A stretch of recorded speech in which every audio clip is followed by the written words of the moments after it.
Welcome to Living the Dream, sponsored by Jackrabbit Dance, the podcast that brings together studio owners, dance educators, and leaders in the industry. Hosted by Ree Gold and Laura Giacomelli, each episode is packed with real talk, inspiration, and a passion for the dance life. We're so glad you're here.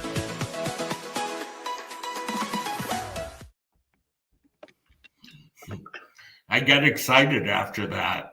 Me too. Welcome, those of you that are here with us live and those who will be listening on our new podcast for Living the Dream. Mm-hmm. Hello and welcome. Before we dive in with our conversation today, tell me about your weekend, Laura. My weekend was good, Ree. So we actually are on spring break as of today. The studio was closed for an entire week.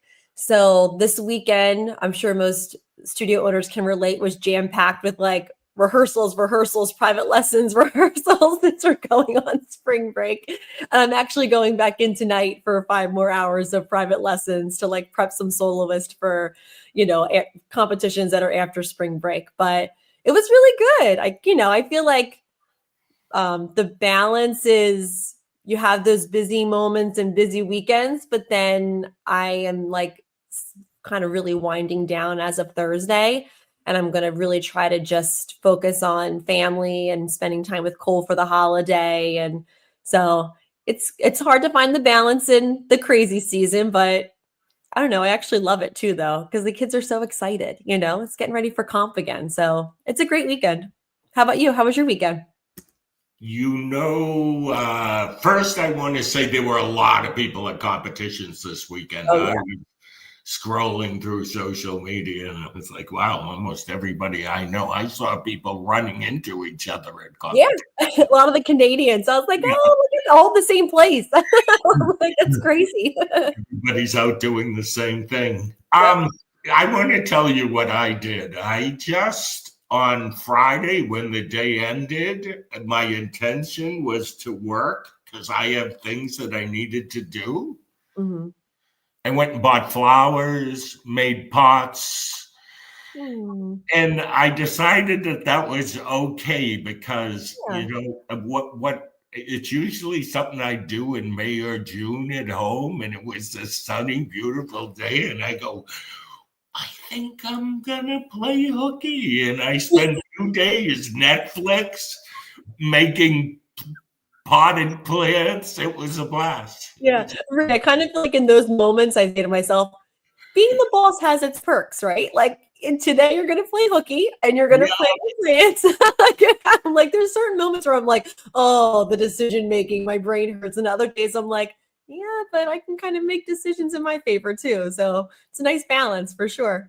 It's funny you should say that about decisions, because there was a meeting I was in last week with my team, and somebody asked me a question after hours in that day of making decisions. I go, can you bring that up tomorrow? The decision brain is not ready to make another decision today.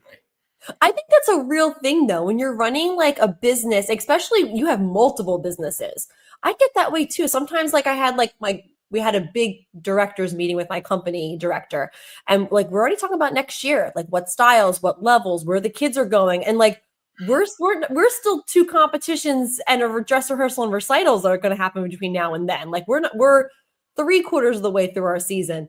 And we're already talking about all of that, who's getting what, and it's not firm, but at some point I said to her, like, we were getting down to the nitty gritty, and I was like, I can't. Let's take a second.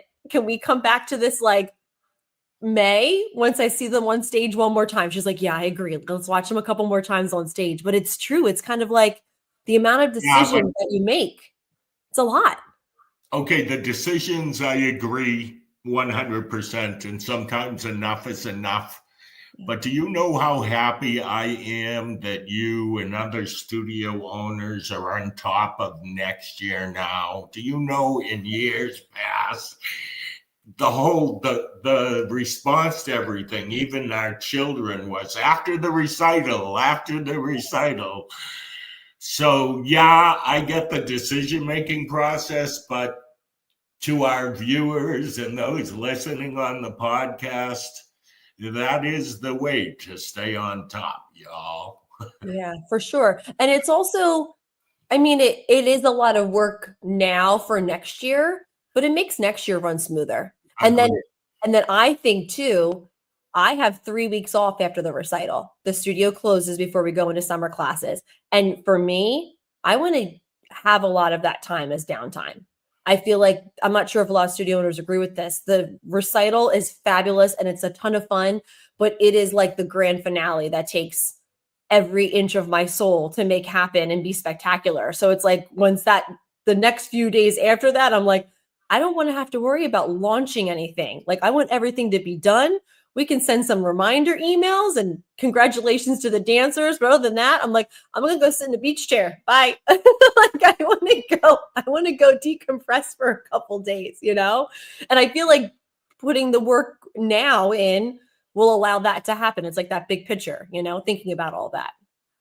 Awesome. We agree. Mm-hmm. How about we say thank you to those who are with us? Mm-hmm. And I'm going to let you talk about how special today's show is, Laura. Yep. So today's show is extra special, not just because of our guests, but because we're celebrating a brand new chapter for the show. And as many of you know, Coffee Talk has rebranded to Living the Dream. The name reflects that my belief is that as dance studio owners or dance teachers, we all decided when we were very young that this was going to be the path that we were going to follow. And so for me, living the dream is about how lucky are we, whether it's a struggle or whether it's a success, that we followed this path. Not everybody gets to do it. So ups or downs, we're all following the dream. And Laura, I went totally off script there. So. It's okay. I can follow you. No worries. And now by popular demand, Living the Dream is available as a podcast. So you can still watch us every other week live, but now you can listen anytime on Spotify, Apple Podcasts, and watch full episodes on YouTube as well. And a big thank you to Jackrabbit Dance, a friend of the Regal Company for many years. They are the new sponsors of Living the Dream, or I should say our first sponsors. And here's a message from them. We'll be back shortly. You put a lot of work into running your dance studio. That's why Jackrabbit Dance has put a lot of work into building schedules, billing, communication, and reporting tools that are easy to use and help you save money. With Jackrabbit Dance, every feature revolves around helping you maximize revenue, grow a loyal customer base, and get back to doing what you love. All from one easy-to-use platform. Because who says work has to feel like work? Learn how you can get started with Jackrabbit Dance at jackrabbitdance.com/get-started.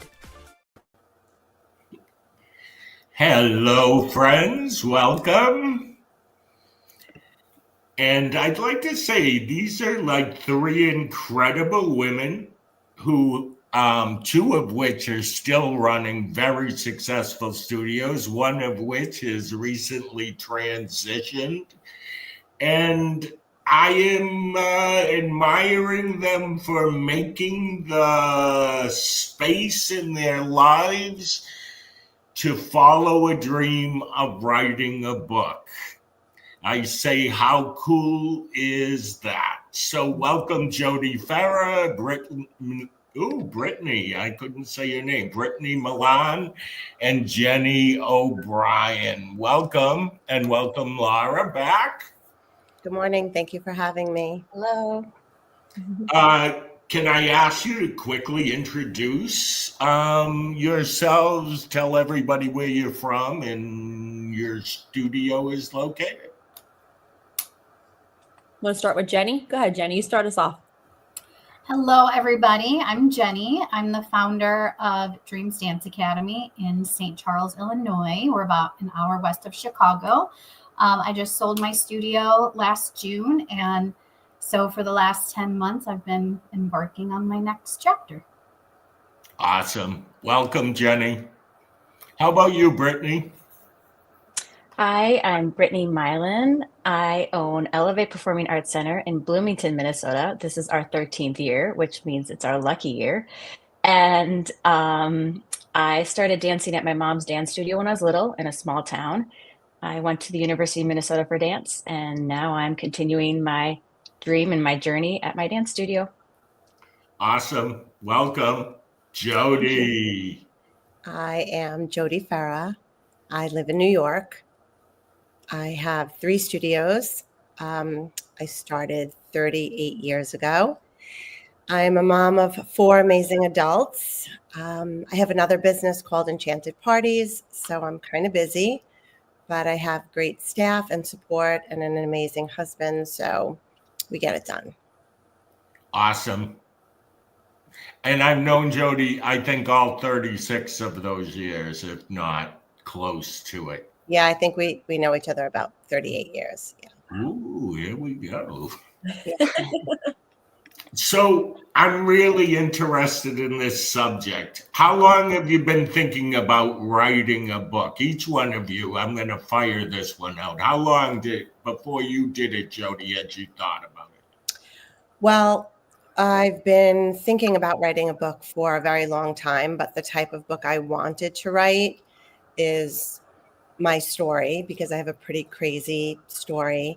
And I had so many parts of this book in so many different places, and I was pretty intimidated to write it. So I decided to start with a children's book because I thought it would be an easier route for me to go. And I based most of my stories on my experience in the studio. So that's why I decided to write a children's book. But really, there's a bigger picture for me. Very cool. And what a way to have eased your way in. I like it. Yeah. How about you, Brittany? How long was this in your head? I think I know this answer. I don't know if it was very long, actually. I think my husband, Ricky, talks about all the books he's going to write all the time. He's got a list. And when this came up and I decided that this would be a great, fun, new way for me to take my time and look into something new that I hadn't done before, I don't think I would have, I don't know. It's not something that was ever on my mind before, but it was in me. I guess that those ideas were in me. So I would say it's not been something that I was aware of being something that I wanted to do, if that makes any sense. Yeah. Jenny. I have wanted to write a children's book for as long as I can remember. I mean, honestly, probably since I was a child. I've always loved writing. It came easy to me, but not until probably 2020, I think, I started putting pen to paper.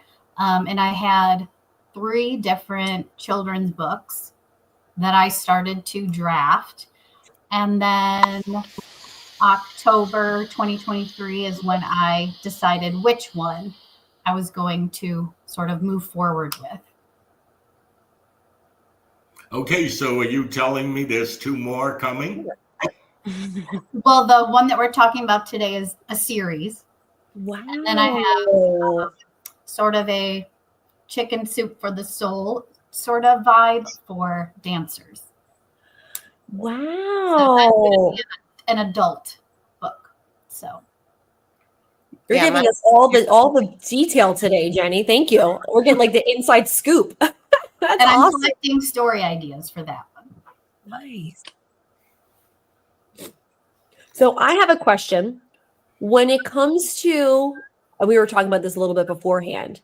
I feel like dance studio ownership, you really, maybe other owners feel this way. It's a big hat to wear all the time. I don't think people who don't own a dance studio, maybe they don't understand how daunting it is in a lot of ways, how it can really take over the 24/7. And I love it. And I thrive in that environment. But I feel like if you don't have that balance, it can be overwhelming. So how did you guys find that balance? And how did you find the time? And also, I feel like the courage to say, I can run this lane really well, but I can also go in this lane too. Jodi, can we start with you? Sure. Well, I've been doing the business thing for a really long time. So time management is definitely a challenge, but with running the studio over time, I've been able to put the right people in place to do a lot of jobs. I do not work in the studio anymore. I no longer teach in the studio anymore. I get to work from home. So I have my office at home, and I have just different directors for different things. So I've been fortunate enough to have that. But I do have my hands full with running that many people, managing that many people. So basically finding pockets of time. And I think when you're so passionate about something, for me, the busier I am, the more energy I have, if that makes sense. I'm driven by basically taking on too much. That to-do list. Yeah, like I really am. I'm just driven that way, and that's the way I'm wired. So I don't require a lot of sleep. I don't really sleep. So I'm just kind of always on autopilot, and I just keep going. Awesome. I love that's how you described it, Jodi. That was a really good description. Brittany, how about you? How are you able to find the balance to have time, especially because you have young children too? Yeah, it's when they're sleeping. That's when I get everything done, really. But I'd like to interrupt and just say this. You're asking a question about balance while Brittany's son comes in the door while he's on this live broadcast, and I saw an animal run over the bed. So that is who we are. Balance looks different for everybody. Yes, multitasking always. And I do agree that, like, I think I am at my best when I am really busy. I feel more motivated and excited. I think for me, when I fell upon this idea, I was struggling with how to lead certain people at the studio at the time. And so I think because I was struggling with that, I think it brought me to, like, I needed to do something more for myself. So I started searching, and this is what I found that was, I think, supposed to be there the whole time. And I chose to write about something that I was struggling with.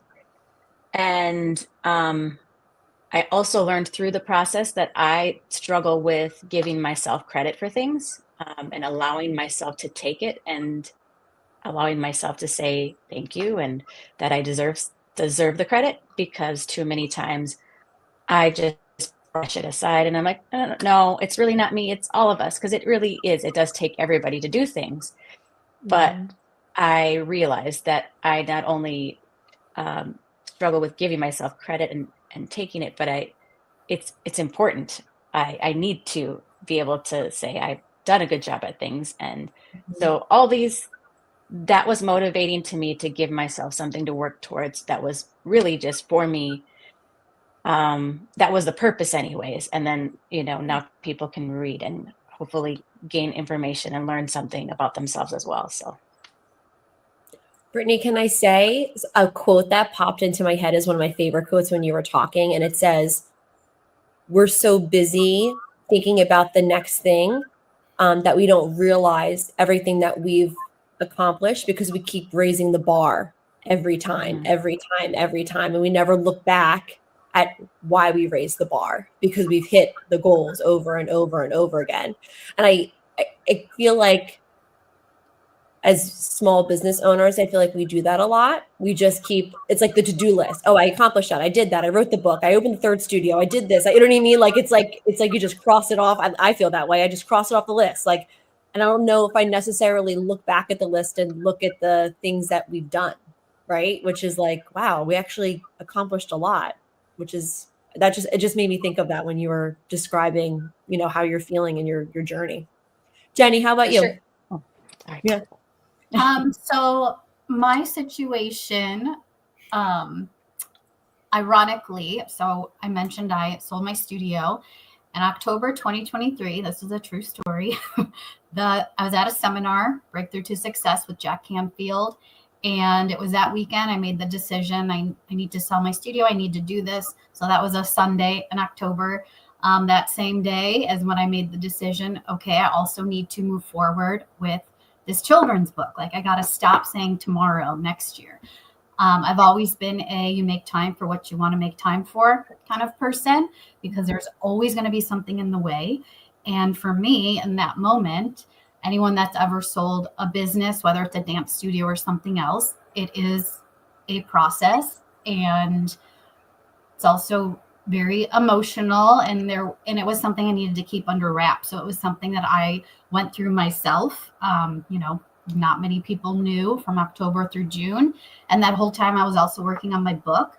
And I put it out there publicly, but my point is. Did the publicly make you accountable? Just wanted to ask that question. For sure. And I'm sure looking back, that's probably why I did it. I would get my original drawings, mock-ups from the illustrator, and I would show people, put them on Facebook. I already had a Facebook page for my book.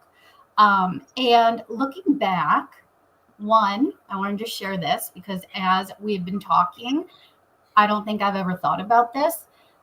If I had not sold my studio, I really don't think, it's hard to know for sure, but I don't think I would be here in this moment with this book in my hands, because I kept putting it off. I always said tomorrow, next year, whatever, but I needed something that was not related to running the dance studio, that was not related to being a business owner of this thriving business that takes so much of your time. And yeah, it was just sort of like, it sounds silly because it is a lot of work, as we all know, to write and publish a book, but it was like my mindless sort of escape during an incredibly stressful is not the word, I don't know, just everyone knows it was a very tough decision for me to sell. It was a big transition time for you. I would have a huge transition. Yeah. So this was like my therapy, I think, writing this book. But I did want to share that I truly don't think I would have done this if I still owned my studio. And so I hope other people can take that word of advice, because I did also go through a bit of an identity crisis the last 10 months. I think I'm finally in a good place. This is like another podcast for another time. But I think it's so important for studio owners. Our studio is our identity. Being a studio owner, I'll be out and about at stores and people will still say, oh, that's a dance studio lady, or, So I think it's really important, and I wish I would have done it sooner, because it is so important for us to have other things that we're doing. It doesn't even need to be something that's entrepreneur related. It can be a hobby, whatever it is, but it's just so important to have something that is not related to your studio, not related to being a business owner, something for us personally, Yeah. I think the dance world is so special because it is so personal. I always say you're dealing with people's most prized possessions, their children. They'll always, their children go above everything, right? That is their number one priority if you're doing parenting right, in my opinion. So I think it's only right of us to pour everything we can into our business, into their children, into the service that we're giving them. But like Jenny's saying, I think there also has to be a moment where you're like, okay, but what's going to fill my cup? And is filling your cup writing a book? Is filling your cup making sure to go to the gym every day? Is filling your cup? You're filling your cup can look, like you're saying, many different ways. But I think sometimes, especially in the season that we're in right now, in the middle of, the recital and the competition and all of that, I think it was like a really good reminder that when things get crazy, you still have to fill your own cup, because you can't pour from empty. It's really important. Mm-hmm. Jodi Fera, tell me about your book, your characters, etc. My book is sort of a little tribute to my dog.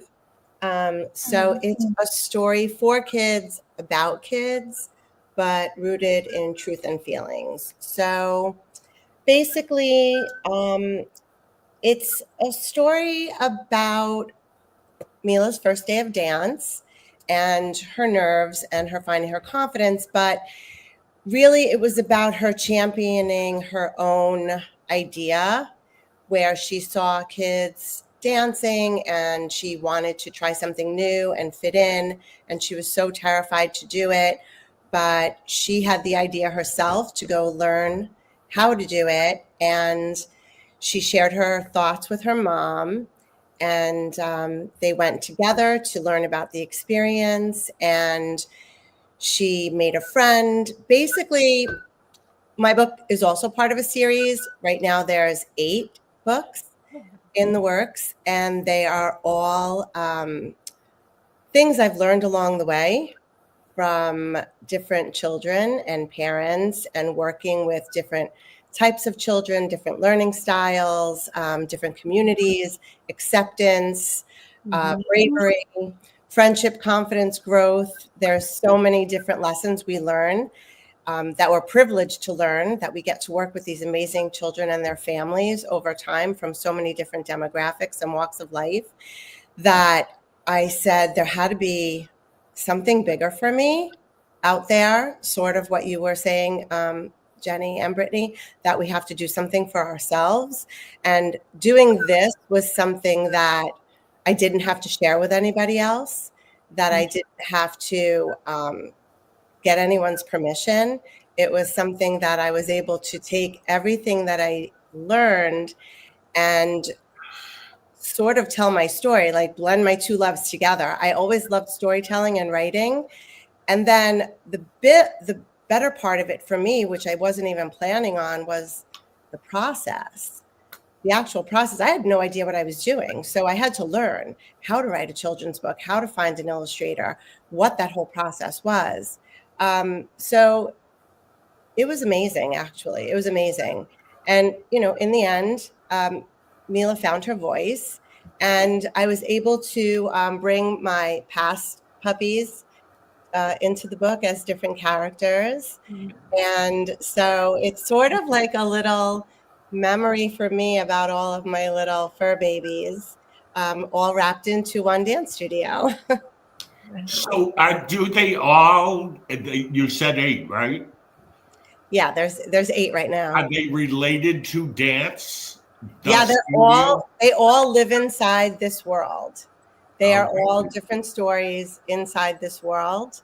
And they're all with dogs.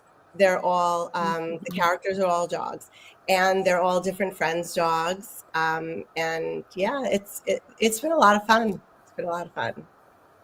Can I just say I'm sorry, Ree, go ahead. No, I just said good for you, because I love that. Jodi, as a mom with a child with special needs, I do a lot of stories. They're pretty much like short little stories we talk about. We're going to go to soccer practice. I find them online. I print them out. I'm like, this is what it's going to be like. It's like to prepare him. He has a hard time with transitions. So I feel like hearing about your books, like just like going to class, what that's going to be like, what that like.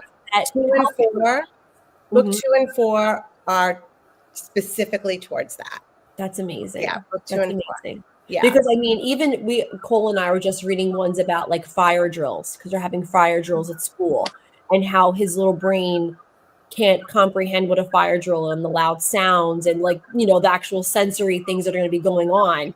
I feel like you're going to be able to help so many kids and so many parents feel more confident and comfortable going into a dance classroom that might be a little loud because of the tap shoes, or might be a little loud because of the music, or might be uncomfortable because it's a new, experience without mom standing next to them. Like, I feel that was the point, because book 2 is specific to that. I have another dog, Autumn, and Autumn really does have special needs. She has a very hard time focusing. It's very hard to ground her. And we had to do a lot of behavior modification. And we even have to prepare her for things because she gets very nervous and worked up. And so book 2 is about a child who comes to the dance studio, and it's the other children's reaction to that child.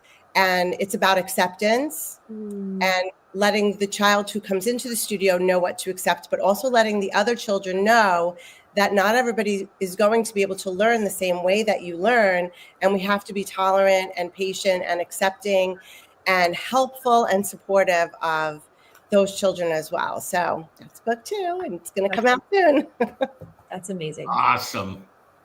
Okay, your book, Brittany, goes in a different direction than a children's book. Tell us about it. Yes, it's very different. It's about overcoming catastrophic thinking. And this is something that I've dealt with pretty much, I think, my whole life, and didn't really know what it was until maybe a couple years ago. And my version of catastrophic thinking is I tend to think about the worst case scenarios all the time in normal life. And it got worse for me when I had my sons, because now I have not only, I have 2 more human beings that I have to take care of and worry about.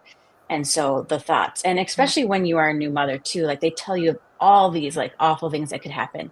And so you're worried about like, is he breathing at night? Is, all these little details of like what could potentially happen, especially between like when they're newborn to age 1, all these things, right? And then that just escalated my catastrophic thoughts, and then they haven't stopped since then. And I give the example of like we'll be walking at the mall, and we live really close to the Mall of America, and I don't know, maybe a few years ago an awful thing happened where a man who was not well was walking past a little child. I think he was 4, maybe a toddler age, and decided to pick him up and throw him over. No, I don't know why. He just picked a child. There's no reason. Picked him up, threw him over the so I think he was on the 3rd floor over the railing, and he fell. Thank God, I believe he is still alive. I don't think he is able to function normally, but because that happened, and because I know that happened, I can see that whole, even though I was not there, I can see the whole thing happening. And so I imagine that happening. So when I go to the mall, the boys cannot walk even though they're not scared of anything, which is really good. I'm happy they're not. But I can't let them walk anywhere near the ledge of anything, really, because I just can see what is going to happen before it happens. And then in my head, as we're walking, I'm trying to figure out what I'll do to save them. And that's happening while we're walking. And so I've learned different ways to kind of distract myself from it, so that I don't stay in that mental space all the time. It happens when I drive. It happens when I'm, and right now it's mainly about my children. Did the book help you to better understand? Yes, because so when I went to therapy too, like they kept telling me, you need to learn more about what this is to understand it better. And at the time I was like, I don't want homework. I want you to just like talk to me and help fix me. I didn't want the homework at the time. I didn't in that way. I was like, so she would print off all the information and okay. And actually I feel like the book was the thing that helped me like sit down and actually understand it better and know that there's more forms than just what I have. So yes, it helps me understand. And then it helps me also look at it from like a factual place versus an emotional place. So then I can just look at it and be like, this is actually not going to happen. This is not happening right now. And do exercises to help bring me to the present moment of like what is currently occurring, so that I don't go what if phase of like what could possibly happen and what would I do. I'm constantly doing that. So then it has helped me cope with it. It's actually helped me talk about it, because it's exhausting for me to talk about it, I think. because I'm living it. And so to be able to talk about it is like reliving it or having to recognize it. And so my husband will say, like, there's a lot of things that I haven't told him about because it's like it's exhausting. I don't want to have to talk about it again because I'm constantly trying to figure it out. So I think this has helped other people understand me better. I talk a lot about it, like in ways of like, it just makes me nervous. Like when the boys go swimming, like, please always do A, B, C, and D. It makes me nervous because I think about it and like, not just like, what if, an adult turns their head at for a second. Like I can think about it in this huge catastrophic story. So it's not even just like the little things. It's bigger than that. It's not just worrying. Because I used to think it was just me being a worrier. And I think that's part of it. But it's bigger than that, to the point if I read a story or if I watch something on TV, for me, it's like too much knowledge of all the awful things that can happen in the world is actually not necessarily good for me, because then my brain goes, okay, so then what would I do in that scenario? How would I get myself? And then it just becomes so exhausting. So I have to like actually somewhat like limit myself from watching certain things or listening to certain parts of the news or things like that, because not trying to pretend that it's not there. But I think the more I give myself, I don't know, I'm learning what I can handle, I guess. Thank you for sharing that. Yeah. Appreciate it. Okay, Jenny. I happen to have this. Poppy goes to, we're going now to Poppy goes to. Tell us what's going on here, my friend. So Poppy Goes to Dance Class is the first book in the series, The Adventures of Penny and Poppy. And The Adventures of Penny and Poppy is a series about a little girl named Penny and her dog Poppy. And they sort of do everything together and go on all sorts of adventures in life. And the first book, Poppy Goes to Dance Class, is about Poppy, the dog, always dreamed of going to dance with Penny. And so she gets to fulfill her dream and deals with, nerves and stage fright and exhaustion from her poor little red paws from her tap shoes. And I don't know if I should say the end, but oh well, no big deal. But in the end, Poppy realizes that it's not for her. Tap dance is not for her. And my whole message is it's okay to try something that you've dreamed of and not enjoy it, and then try something new. And so ironically, even though I had most of this written before I made the decision to sell my studio, I had been writing it when it was in the back of my head. And then when I finished writing it, I realized, I feel like I'm kind of writing about myself too. Like it was time for me to dream a new dream, and that's okay. It doesn't mean that I didn't enjoy being a studio owner. It just meant it was time for me to move on, and that's okay. And so my whole message is it's never too late to dream a new dream, whether you're a child or an adult. And yeah, so the next book will be still working on the title, but Penny and Poppy are going to go to Grandma and Grandpa's. And then the next one will be a vacation theme. And I also have plushies of the dog, but I didn't take it out. I didn't want to show it because my new dog, Ruby, who's under my desk, is obsessed with the plushies. So when she gets a hold of one, she chews the nose off. And so I was like, I'm not putting this on my desk because she will be barking the whole time we're trying to record this. And Poppy the dog, I meant to say, is actually based on my old dog, Molly, who lived for 16 years. And she actually passed away 2 days after my illustrator sent me the initial character designs, which was just crazy ironic. And so Molly and I went everywhere together for 16 years, vacations. She was known as the studio dog. And that's where the idea for the book series came from, because I love dogs, I love dance, and combined them together. Yeah. Beautiful. Wow. Cool beans. Interesting, both Jodi and Jenny, dogs, animals. Mm-hmm. I have a question that I want to ask before we finish this. We used a lot of our time. So you said it earlier, Jodi. If I'm interested, I'm going in the children's book area because I think that we need an illustrator as well. I'd love to hear you describe, maybe to somebody who's always wanted to put out a children's book, tidbits of moving forward with the concept. Jodi, will you start? Sure. I did do one little online course, just giving me some insight into children's authors and the direction to go. So after I did that and I did my homework, I wanted to find an illustrator. So I actually went through Fiverr and I looked at several illustrators and found the one that was closest to the look I was going for. And I worked very closely with him.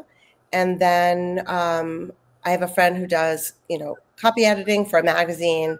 So I sent her the book. I sent the book to a friend of mine who runs a library. So I sent it to her to get her feedback on what she thought was missing. And then after that, it was the process of finding the publisher and how I was going to go about publishing the book. And that was basically my journey. Did you self-publish or did you go with a publisher? I actually self-published. When I did my book, it was over 20 years ago. I self-published as well. And I think it's easier actually to do currently than it was 20-something years ago. Yes, it's much easier. How about you, Jenny? About the illustrator, is that what you want? Yeah, the process. So I found mine on Fiverr as well. And if you go on Fiverr, there are thousands of children's book illustrators. So I just kind of spent a lot of time fiddling through all the profiles. And then a few I narrowed it down to. I would Google them. And I would go on Amazon and look up their name and see if they've won, even have any books on there that they've illustrated. And so then the one that I was really getting a good vibe from, I ordered a few of her books on Amazon that she had illustrated. And she actually lives in Indonesia. Her name's Winda. If maybe she's watching, I don't know, but she's incredible. And if you don't have, having a good illustrator is so important because sure, we write the book, right? But I mean, this is I think it's pretty eye-catching. And the cover is what people are gonna see and what's gonna sell it or not. And children, your demographic might not necessarily read. They're visual learners. So you're gonna have to draw them in visually so that they love the cover. So I feel like the illustrator plays a huge part for sure. Brittany, I don't know, maybe you needed an illustrator, but I'm assuming you needed an editor.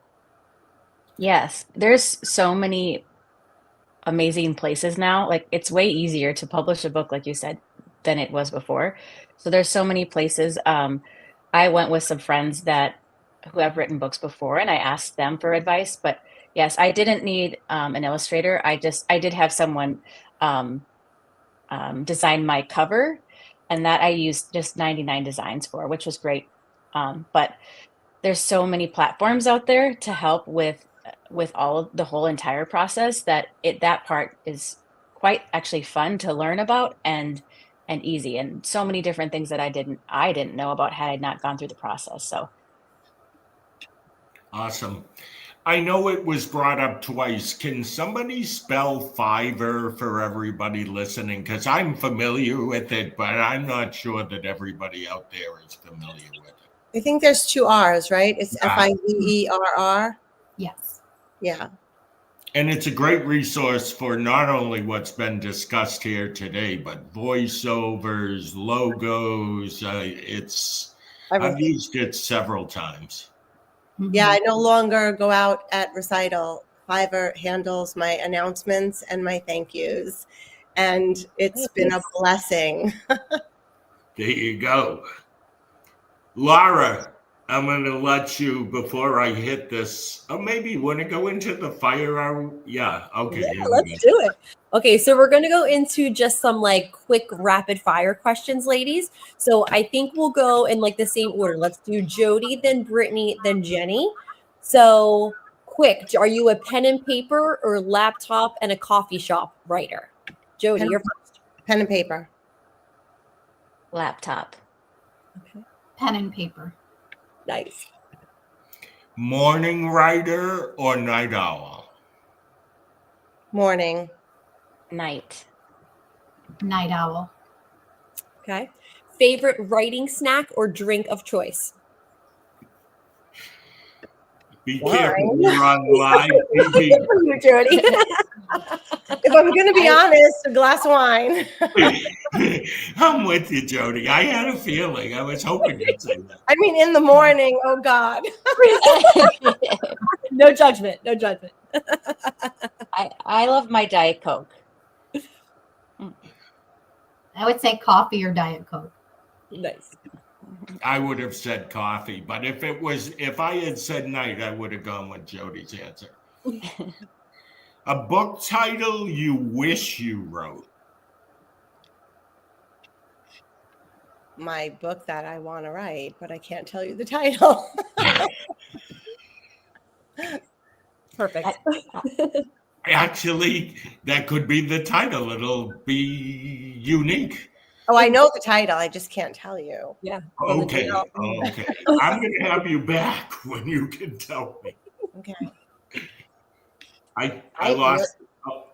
Brittany, I don't know what that title is right now. Rapid fire. I can't really think of anything other than Ricky's Happy Fridays, because I've been hearing about his Happy Friday book that he's going to write since I've met him 17 years ago. So Happy Friday book, that it's going to happen.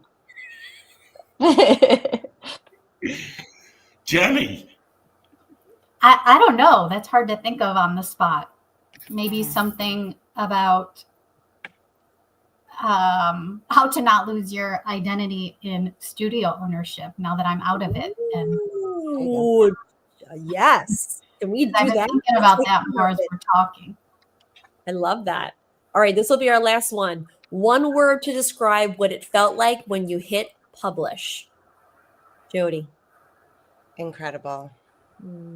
Excited. Empowering. Yes. Love it.